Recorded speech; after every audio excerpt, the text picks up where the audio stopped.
All right, thanks for joining everyone. I'm gonna hold off a couple minutes here and let folks trickle in from that waiting room. Also, good morning, good afternoon, good evening. Not really sure where you're from.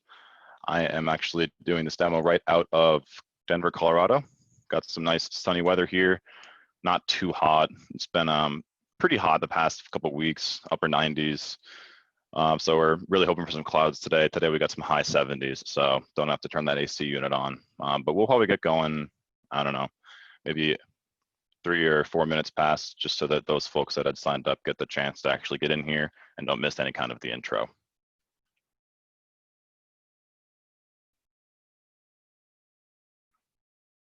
Also, as a quick side note, my colleague Spencer had noted that we are going to have some people listening in. My colleague Femi will be taking some questions within the chat. If you guys have any questions, feel free to toss them into the chat. During the demo here, we usually have the ability to actually have like a two-way conversation where I'm like speaking with other folks on the phone. In this case, we're gonna have a larger audience, so I'm gonna actually have to unfortunately turn off the ability for folks to ask questions. If you do have those questions though, feel free to toss them in the chat and Femi can handle them. And we should actually have some time at the end where I can go over some of those questions live. So feel free to toss them in there, but we're gonna have a great day today. We're gonna go over our Kubernetes solution. And again, I mentioned this earlier, we'll get going right after a couple minutes, maybe 11:04.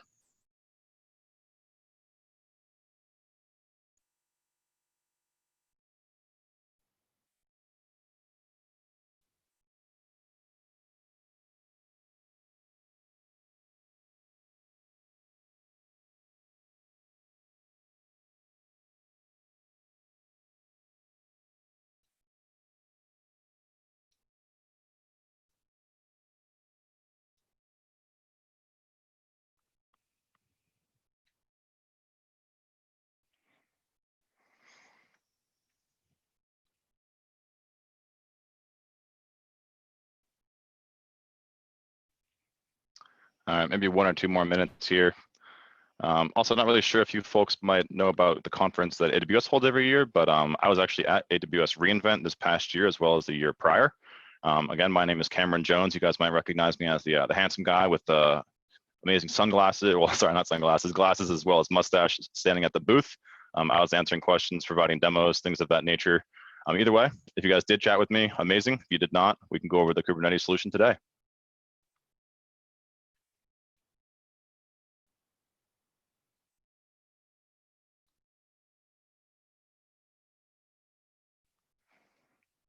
Yeah, and it is 11:03 as I mentioned, but folks are still trickling in, so we'll give it maybe 1 more minute. The demo today is going to be roughly, I usually have it around 35-ish minutes. Again, that can be a little bit longer or shorter depending on how things are going. We're going to be going over a couple different things today. I'll run through an agenda once we get going. But I mentioned this before. If you do have any questions, please put them in the chat. We might have some time at the end to go over them live. And we'll just give it 1 more minute and we'll get going.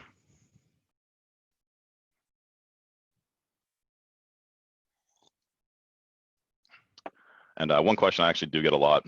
My background this time is actually a place that I was camping, I believe 2 months ago. I drove down to southwestern Colorado and went to this place called Black Canyon of the Gunnison. Amazing place, but let me tell you, the hike to get this picture was pretty grueling. It was a 2-hour descent into a canyon that was, I believe, 1,500 feet of elevation loss, and then you had to obviously hike back out of it. So my friends and I were quite exhausted after that 4-hour journey, but without a doubt worth it. You can get down there and do things like fly fishing. We saw some people kayaking. Don't know how they got the kayaks down there, but either way, amazing place. If you're in the region, I'd check it out.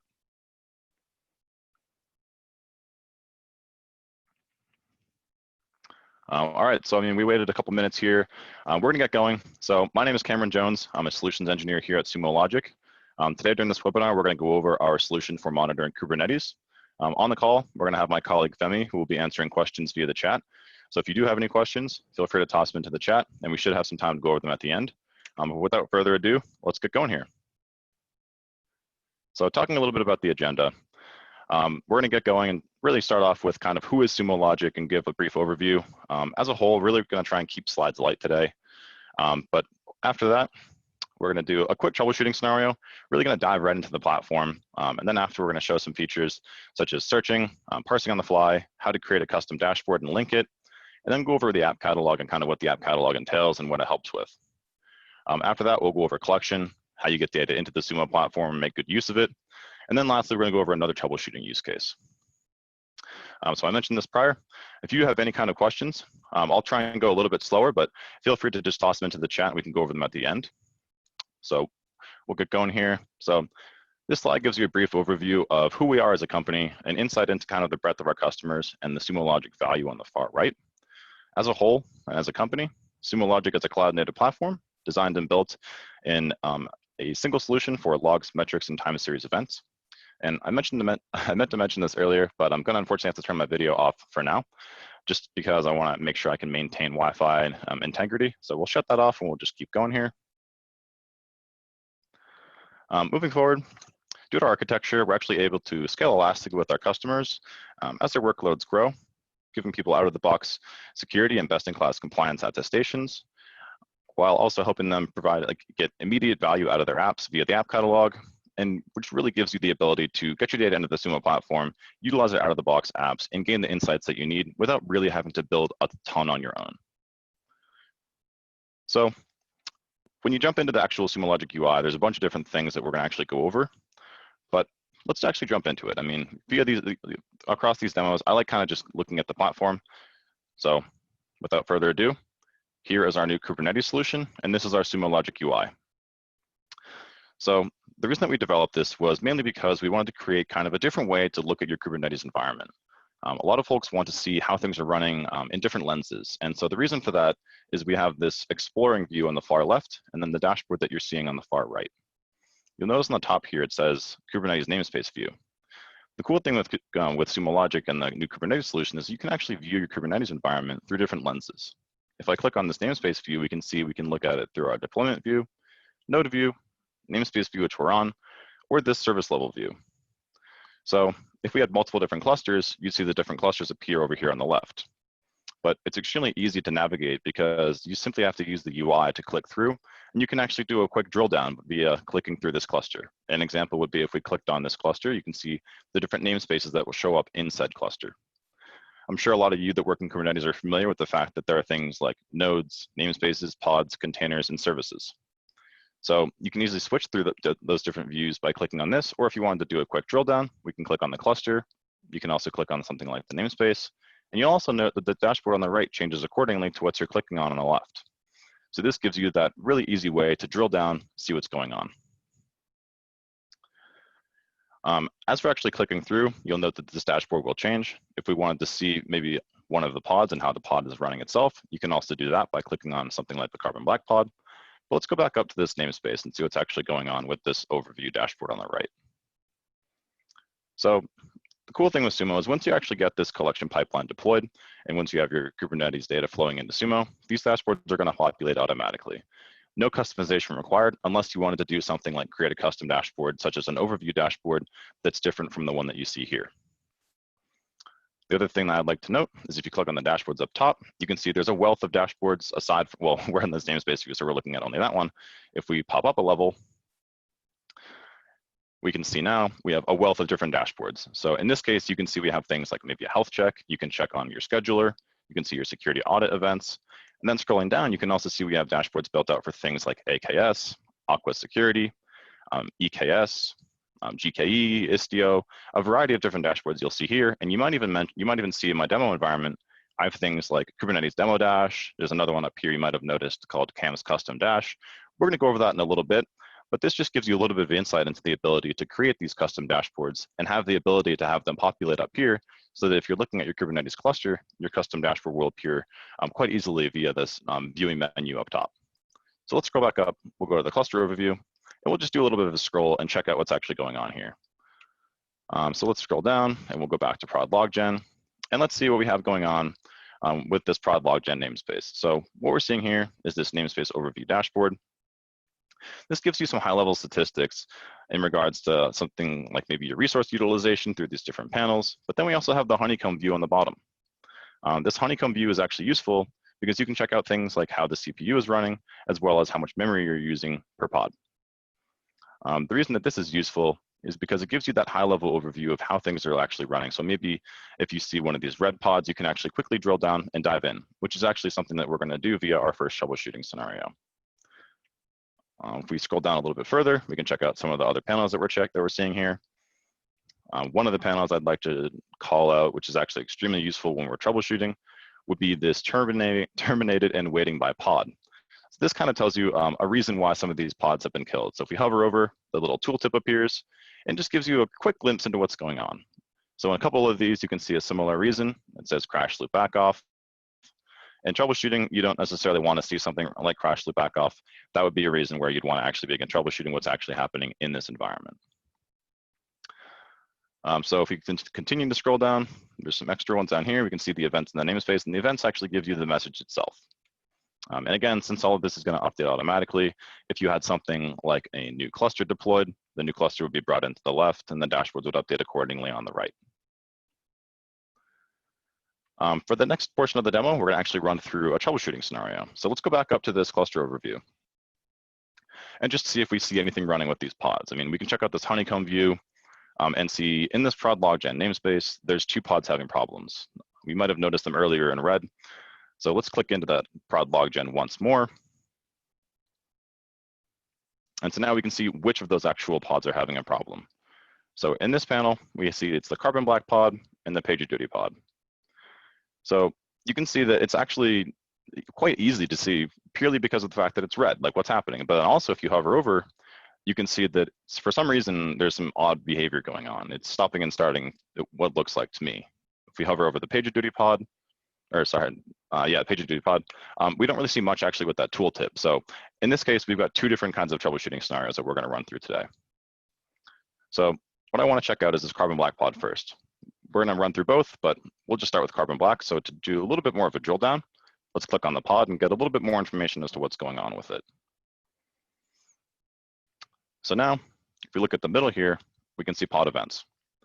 Scrolling over, let's check out the messages. So again, we see this back off restart message and a failed container, which is something a lot of you hate seeing within your Kubernetes environment. You might be running some kubectl commands to get whatever messages are going on, but here we can see that we just have this panel telling us that it's back off restarting. In my opinion, that's not great. Continuing to scroll down, we can see % of memory limit used as well as % of CPU limit by pod. They both seem all right. But then if we see pod state, there is something funky going on. We have this red line, meaning the pod is starting, but then it's immediately being killed for whatever reason. And even if we hover over here, we can see out of memory killed. So this quickly gives me insight into what's happening with this specific carbon black pod, that it's out of memory. But why would it be out of memory? I mean, there's really no reason for that. But if we scroll down, we can pretty much figure out what's happening. Resource utilization, memory seems kind of high, 80%. And then another panel I always call out would be things having to do with the limits that are set. So CPUs used, as well as memory usage used, looks a little bit interesting to me. I mean, if we look at this one, the red line is going to be the actual CPU used. Same thing with memory. The red line is memory used. And even in this case, you can see that the memory used is the red line is the limit. The other one is the actual memory being used. So in this case, we can see that the memory being used is going way over the threshold that was set. So in this case, we can see that it's out of memory purely because the limit was set too low. In this case, troubleshooting wise, all you'd simply have to do is go in and increase that memory limit, and then you would not have the out of memory killed. Also, we can note here that it is also going over the CPU being used. So in this case, you might also want to up the CPU that you have in regards to the limit that's set, because these 2 panels give you the quick ability to realize it's purely a limit issue and nothing actually wrong with the container itself. So troubleshooting wise, we were quickly able to figure out what was going on. So without even, again, running that single kubectl command or really even looking at a log, we just used the Sumo UI to visually analysis what was going on with that carbon black pod. So let's look at a little bit out of like how to actually get the data into the platform. We're going to pivot over and check out collection. So if we look at this collection tab I have opened up here, you can easily navigate to this tab. And in this case, I actually have this specific cluster called out. This is our production environment for Travel Logic, which is a travel booking website similar to something like Expedia that we use for things like demos and conferences. So this is extremely useful because you can see here we have this cluster called out, but then in the middle, we also have what we call source category. So source category is useful because it's going to tag your incoming data from your specific clusters and make searching a lot easier. So labels can not only help you create the scope of data, but you can also figure out where that data is coming from and then begin to do things like analysis, raw log searches, and query via the Sumo platform. We're going to go into a little bit more about how we get the data in using the different tool sets a little bit after the fact, but I'd actually like to do a raw log search using this source category first. So let's do a raw log search by clicking on New, go into Log Search. And in this case, let's just choose that cluster we were just looking at. So we'll call out Prada1, travellogic.info. And so what this is doing is this is calling out the specific scope of data that we'll look at. In this case, we're going to use our production environment for TravelLogic. And here we did the past 15 minutes for our specific time window. Let's actually open that up a little bit. Let's do an hour. And we'll restart this search. And so the other thing the source category helps with, I like to mention, is it also helps you to index and partition your data, as well as control who sees what data through RBAC. So it's a very extensible way to kind of organize as well as categorize your data within the Sumo Logic platform. So for example here, what if I wanted to look at something like a specific pod within this cluster itself? If I type in here pod equals star Mongo star, using those stars as wildcards, abstracting what's around the pod itself and just pulling all messages associated with this MongoDB pod, now we can see we have roughly 43 pages of log messages that are coming purely from this MongoDB pod. If I was trying to create some sort of visualization, let's say I wanted to create something off of how many messages we're seeing that were sent to Sumo. I could do something like click on the message and view it as raw. Maybe you have a flat text file. What you can do for parsing though, is let's highlight out this sentence here and see if I can pull out these 32 messages and then do some kind of historical analysis of how many messages I've sent across time. So I can highlight it, and then I can use our parse anchor function, and we can parse the selected text. This is where we're going to actually abstract the value itself. We'll highlight the number that we want to pull out and abstract it, extract the value, and we'll call it messages. Once we click on submit here, you'll note that we had this new line that was actually created for us. This is the parse statement. So once I click on start and rerun the search, you'll see it'll rerun. And then on the left, actually, of the navigation itself over here, you see that we now have this display field called messages, as well as this new column down here, giving us that message that is abstracted from the log itself. So this is extremely useful because this is where we're going to actually start to begin to build an actual panel, which most folks would use to create a custom dashboard within the Sumo platform. So if I want to create a visualization, I can use something like, let's do a time slice of 1 minute. And then we have to have our aggregation statement. Our aggregation statement is going to be averaging our messages over time. So what you do is you do average your messages by that time slice we just created. And let's rerun that. And so now we have this table of different data points for this 1 minute time slice that we just created. This is useful, but in my opinion, you can also do things like this chart, or sorry, this horizontal bar graph. You can do vertical. Well, we can use the line for the sake of the demo today. And then now we can actually click on this thing here, add to dashboard. So here we can do Mongo messages over time. Apologize for my typing today. And so dashboard, we'll do Kubernetes overview example. And here you see it prompts, we're going to create a new dashboard. In this case, we're going to choose the new one. And once we click on add, you'll notice it's going to bring us to a whole new window. So the cool thing with this new window is this is really where you can actually create those custom dashboards that we were talking about earlier. You can do a variety of different things. You can resize it. And going up here, you can create stack linking.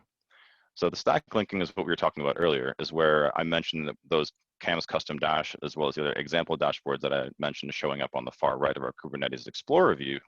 This is how you actually get them to be available. So to get them in there, we're going to type cluster into key, and then value, we'll type in star. We'll hit on apply. And just so that refreshes properly, let's go to new and explore. clicking on new and going to explore is just going to bring you to what we were looking at earlier. We'll go back to the namespace view, and then that custom dashboard that we just created should pop up right here. If I can remember the name, it was Kubernetes overview example. Let's see, where is K here? And sometimes it shows, there we go.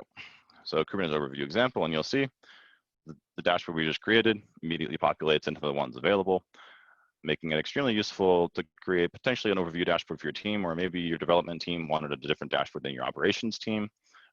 It just shows how easy it is to create these dashboards for potentially different teams, use cases, really whatever you'd like. So the next portion of the demo, we just showed a little bit about the Kubernetes solution itself, but I kind of want to talk about the platform as a whole. So let's just open up the app catalog here. If we click on the far left, let's click on app catalog.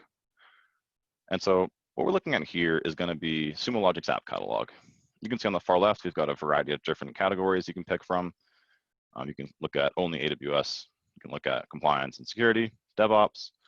But the reason I wanted to bring up the app catalog is the fact that much like the Kubernetes dashboards that we showed earlier, these apps come out of the box. These include things like dashboards and searches for a variety of common apps as well as services. The cool thing with this is that you can actually open up one of these dashboards and easily create an alert off of virtually any of the panels that are available. A lot of folks ask me, how do I gain value out of the data that I'm sending to Sumo? I'm not really sure what KPIs I need to monitor. This is where I usually point most folks to start out, because a lot of these panels we can open up. For example, I can check out the app catalog and we'll open up the app content folder. So let's see something like what an overview for CloudTrail looks like, just for a quick example.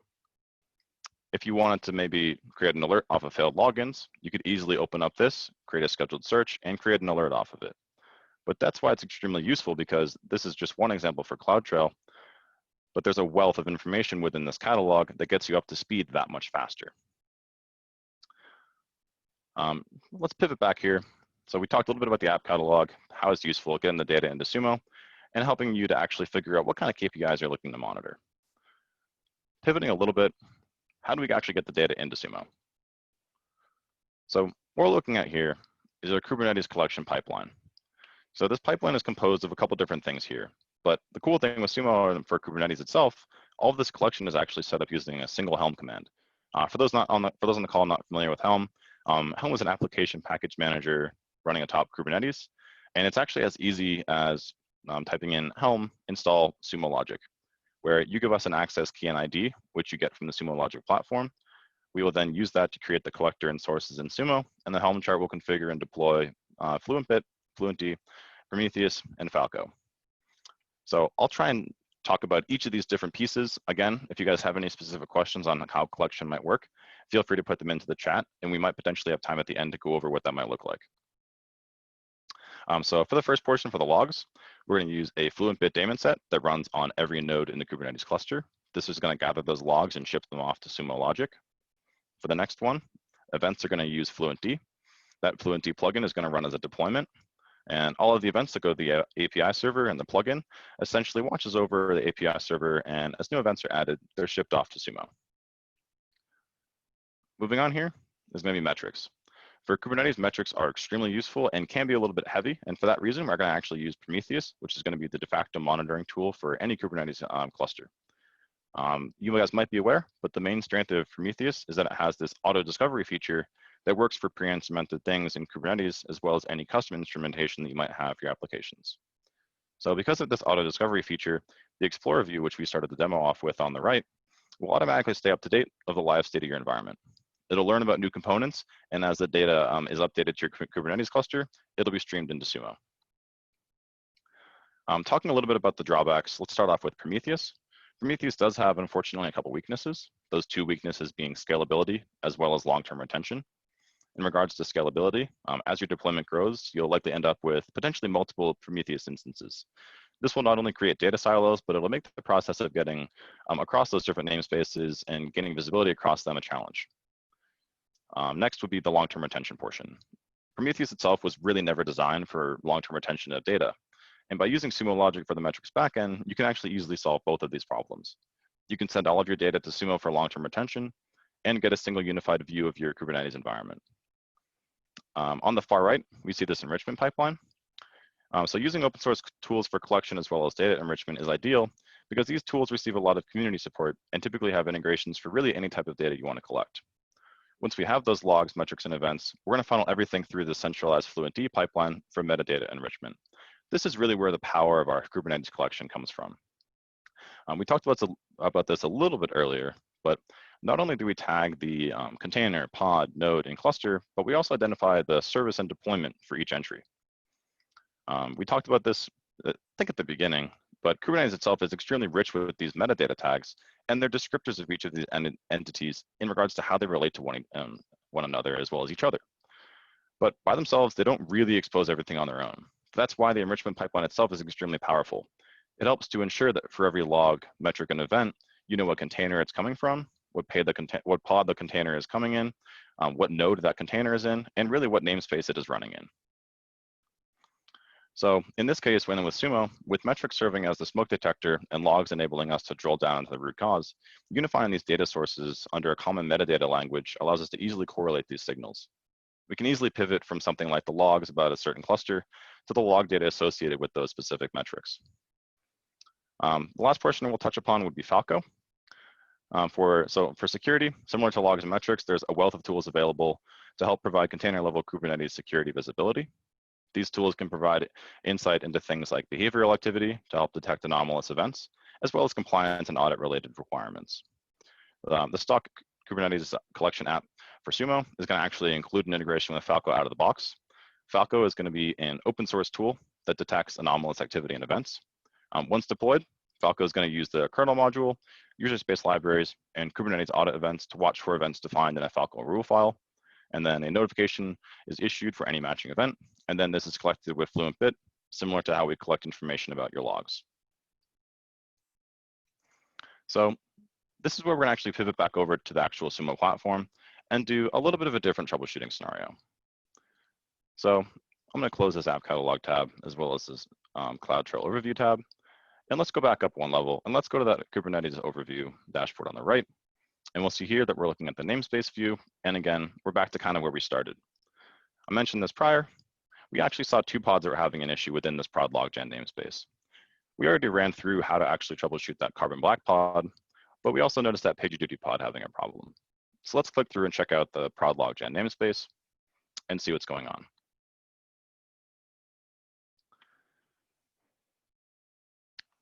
So we saw this earlier. Prior, we already clicked on the carbon black one.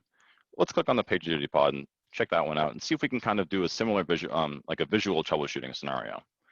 Kind of hoping we can use the similar analysis and hoping this one might have that same memory issue, but we're not really sure. So what we'll do first is the same thing we did with the carbon black pod. Let's check out the events. So in this case, we can see it does say back off restarting.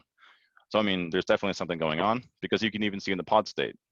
In this case, though, the pod state looks similar to the carbon black pod, but a little different. You'll note here that it's starting, but then we don't really see the terminated, so it's not necessarily in that same crash loop back off. We see here there's something interesting going on. It just says error. So let's scroll down and just check out that memory limit issue and see if that's the problem. So in this case, these two panels that we looked at earlier, we can start there. Memory usage limits versus requests. Doesn't look like that's necessarily the problem because this limit is actually pretty high and the memory is going nowhere near it. Same thing with CPU. The limit is set pretty high and the CPU usage itself is going nowhere near it. So in my head, I'm kind of piecing together what's happening and it's not going to be a limit related issue. Let's continue to scroll down and see if maybe we can see in the terminated containers. This panel really doesn't tell us much actually. It doesn't even have what's going on. So in this case, this panel itself isn't actually sure because there isn't really necessarily a reason that's causing it. But then again, we know there's a problem. So let's hover over here and here it says crash loop back off. So great, we know it's a crash loop back off, but there's really, again, nothing in regards to like why. So visually troubleshooting this pod, we didn't necessarily find the issue. So that's why we're going to pivot over and we're going to actually pull the correlated log data and see if we can see if there's anything in the logs that might help us where these panels failed. So due to the fact that we actually have that enrichment pipeline, as well as our custom metadata tagging with metrics and logs, you can easily do something like clicking on this panel. If you want to check out the memory, I think looking at memory is a good place to start troubleshooting. And you know, this window pops up on the right.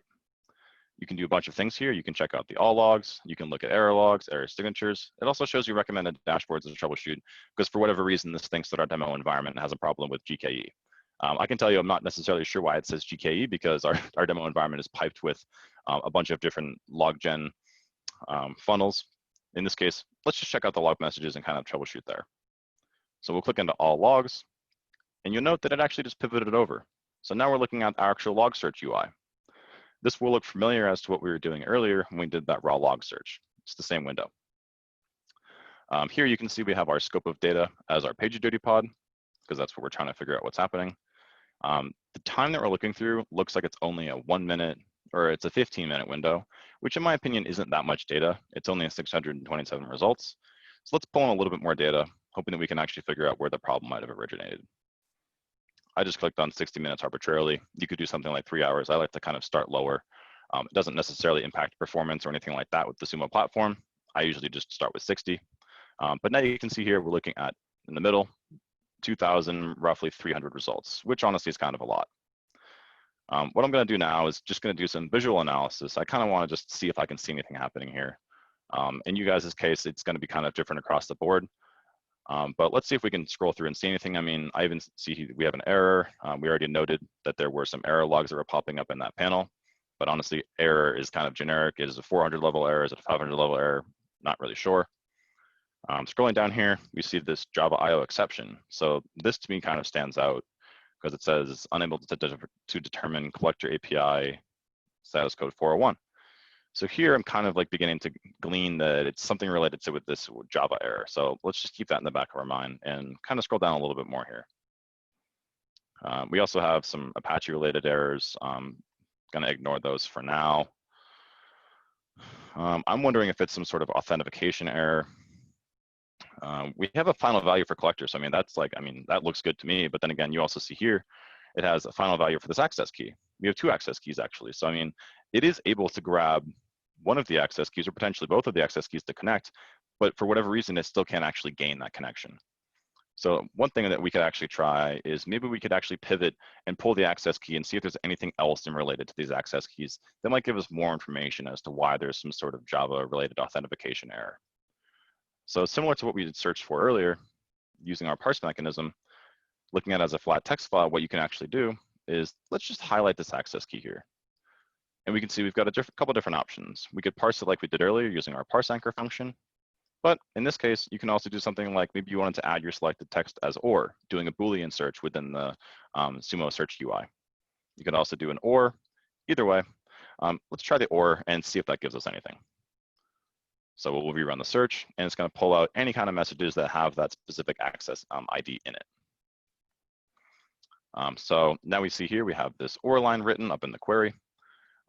This is extremely useful as well as extensible because we can actually easily add this because since Sumo is actually indexing the full text file of your logs that are being sent in, you can do things like typing in keyword searches or string-based searches like we did here.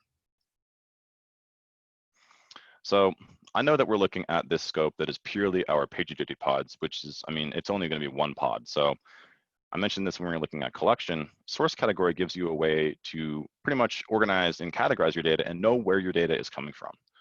So one thing I like to check, literally check this box over here on the left, would be, let's click on the source category. So we can see here, I mean, you could visually try and troubleshoot this without a doubt. You can scroll through and kind of see what's going on. But another thing you can do actually is click on the display fields on the left. Click on those display fields shows us that this specific, what is it called? This access key is actually showing up in our labs environment and that PagerDuty pod that we were seeing. So that's a little bit weird to me because I really don't want that key to show up somewhere else, which means that there is something funky going on. So this is where we're going to actually try and figure out kind of what happened. So if you wanted to see these logs, you can simply click on right here and it's going to actually add another line for you. And now it's going to show you that the labs that are in the, the logs that we're looking at coming from this labs environment do show that unfortunately this user, Kenneth at acme.com, not only deleted the access key itself, but he also disabled it at the same time, meaning that the pod itself didn't really have any way to connect to Sumo. So this tells me that whoever this Kenneth figure is, I'm not really sure if this was on purpose. I don't know what happened. Could have been user error. This is likely the reason why we had that Java authentication error, because obviously without an access key, there's no way to actually connect. So in this case, it's as easy as going to this Kenneth or going to your boss and mentioning, saw this key was disabled and deleted, was that on purpose? Okay, let's figure it out. And you can quickly get to the root cause purely by using the Sumo UI. The way that we troubleshooted this one was we tried to figure out what was going on via memory, but didn't really have any success because we still had to jump into the log data. So in this case, we were actually easily able to figure out that we saw this access key coming up in our labs environment, and unfortunately someone had deleted that key, meaning our pod couldn't connect. So that just showed you how easy it is to not only jump from the Sumo UI, but actually into a raw log search. So kind of went through a lot over the demo itself, went through a couple different ways you can troubleshoot, showed you how these dashboards are going to update automatically, how easy it is to actually bring the data into the Sumo platform via that single Helm command. The last thing that a lot of folks will ask me after demos of this nature would be something along the lines of, how can I get up to speed and what kind of learning material do you have available? So I usually like to point out that if you click on this Home tab here, you can see we have these two tabs up top.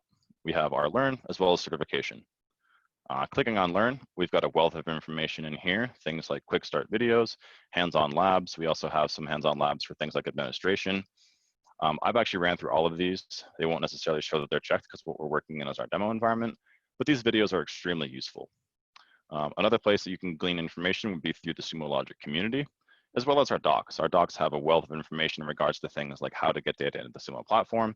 Maybe you're trying to troubleshoot something like creating a dashboard, or even query help. Checking out the docs is a great place to start. And then one thing I also like to bring up would be the cheat sheet. I have the cheat sheet open a lot of the time when I'm building queries because it gives you a quick way to kind of see the syntax that you have to use when you're writing a query. Also, if you guys are familiar with SQL, a lot of folks that are actually familiar with SQL tend to pick up the Sumo Logic query language extremely quickly due to the fact that it's extremely similar to SQL. It's not necessarily SQL based, but if you know SQL, you're going to be able to pick it up pretty fast. Last thing we'll bring up would be this certification page.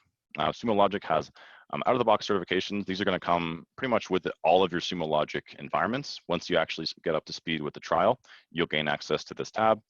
These don't cost any money, and you can have any number of your employees go through them. And what it really helps to do is honestly just get your employees up to speed that much faster with the platform. The last thing we'll mention here would be for anybody with direct questions, feel free to shoot me an email. Email is cameron@sumologic.com, or toss them over to my colleague Femi, who was handling questions throughout the demo today. We also have a public-facing Slack channel. It's slack.sumologic.com, or you can even sign up for a free trial. So now most of the demo portion is going to be concluded. I didn't see many questions come in. Let me open that up and see if my colleague Femi had any, and then I can potentially go over those live.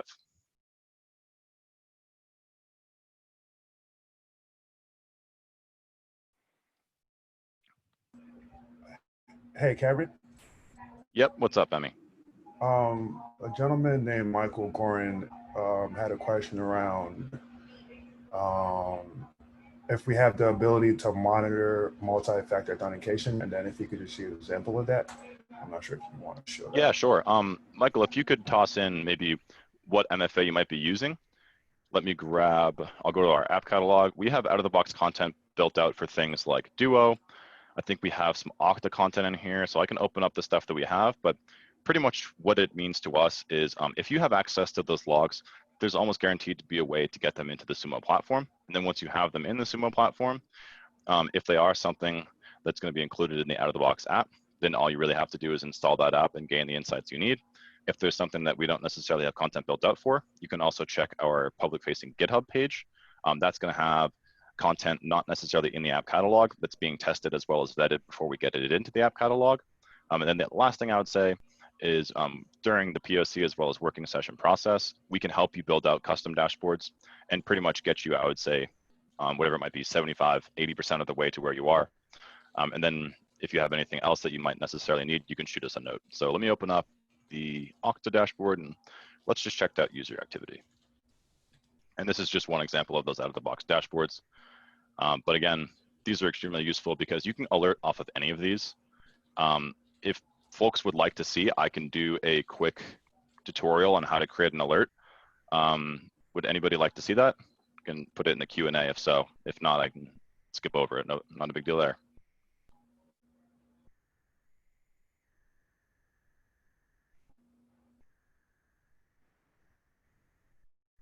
Somebody said yes, so go ahead.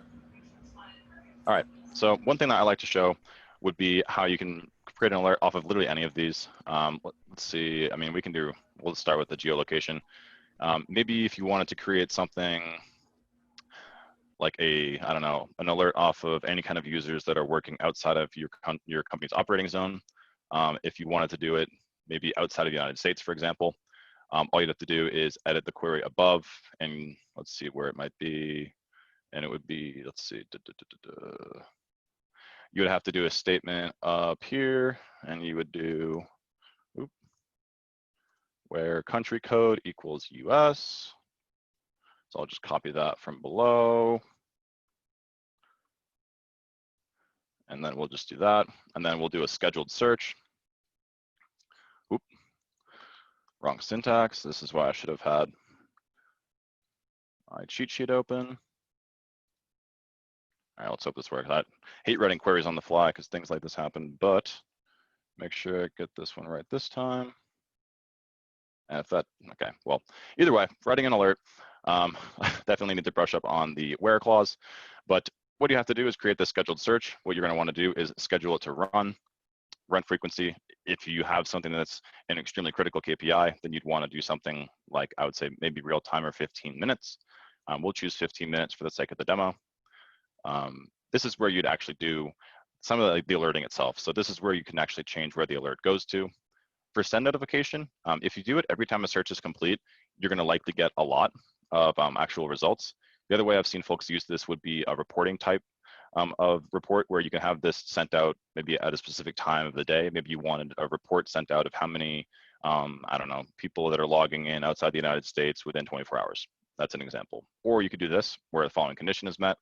And then this is where it'd be a little bit more granular, where you could have something like greater than, in the case of outside the United States, you would likely do something like greater than 0, because if you only operate in the US, you don't want to see anybody logging in from outside the United States.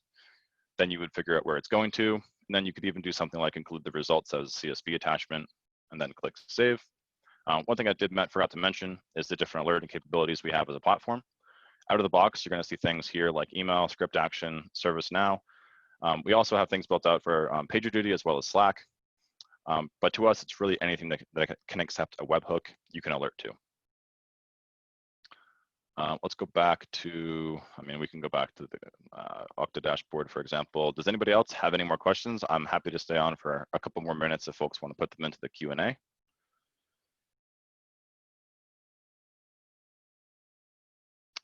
So one question I can answer that I see in a Q&A that's live, someone is asking here, if you have something like a 2,000 node cluster and it was only running for 5 minutes, would you only be charged for those 5 minutes? The main thing to glean about pricing with the Sumo platform is actually going to be upon data ingest. So we charge depending on how much data that you send to us. Depending on the contract that you send, it's going to be something along the lines of you'll get something like maybe 5 gigabytes a day, really whatever your environment looks like. There's also another model we released, which is a completely new model. It's going to be a credits-based licensing model. The credits are similar to something like if you know that you're going to have 5 gigabytes a day for a month or across 30 days on a month, then you have to pretty much pay for the amount of credits equivalent to 5 gigabytes per day for those 30 days. The reason we rolled that out is because we wanted to reduce the amount of data ingest that's lost. So you're pretty much cutting it off. If you are sending a specific amount of data, you can pay for just what you want to send us instead of overshooting or undershooting. Any more questions?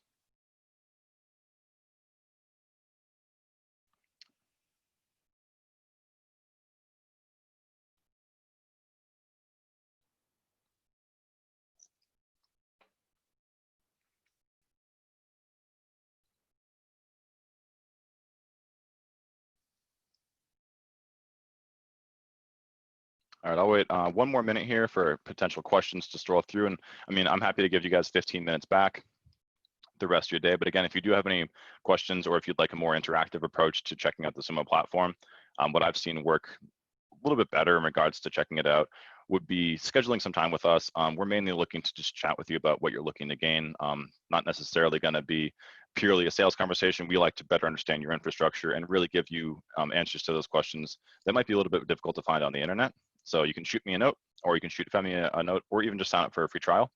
Either way, the demo today was mainly focused on Kubernetes, but again, we've got a wealth of other use cases ranging from security to operational to monitoring production level environments.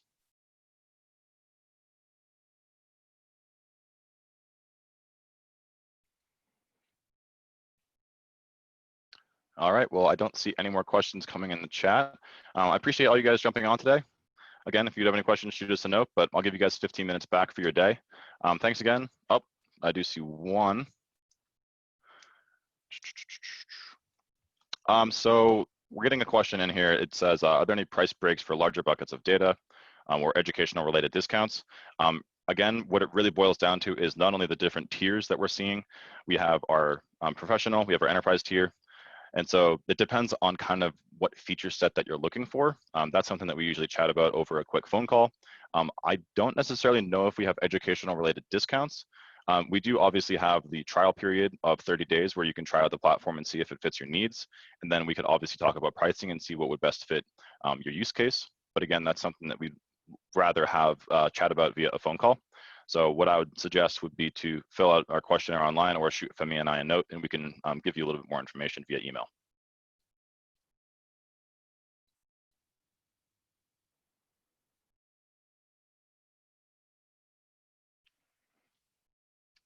All right, everyone. Well, I appreciate you all joining. I'm going to hop off here, but hope you guys all have a great rest of your day.